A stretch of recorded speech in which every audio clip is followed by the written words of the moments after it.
Hello sa ating lahat at welcome to my YouTube channel Marizel Arevalo. Kumusta po kayong lahat at tayo ay mag-iingat lagi kung saan man tayo naruroon.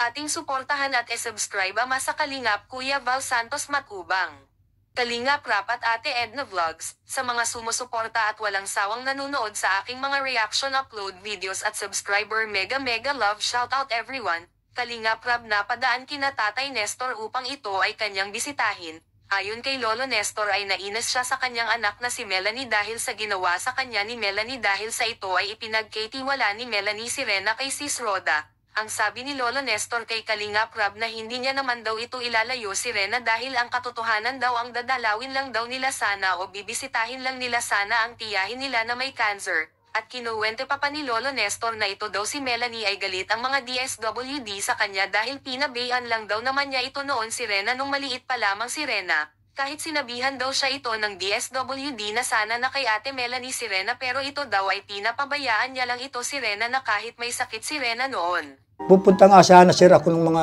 isang araw at pinatatawag yun at saka mga barangay saka DSWD saka yung nanay noon. Iharap kami dyan sa barangay. Lilinawin kung anong mangyayari at saka at yung DSWD sir na pinupunta namin. Galit yun doon sa ina noon.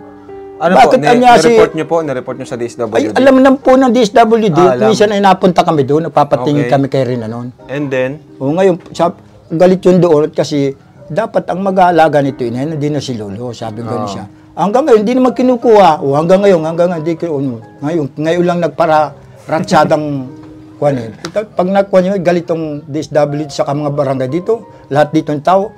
Lahat po ako lahat ang alam na lahat ng pag-asikaso ko pag inaabot yun dito, habulang kami niya dyan. Mga bata, talaga naman. Kitang-kita ng mga tao dyan. Ang daming tao dyan sa labasan pag yun ay kinakuha.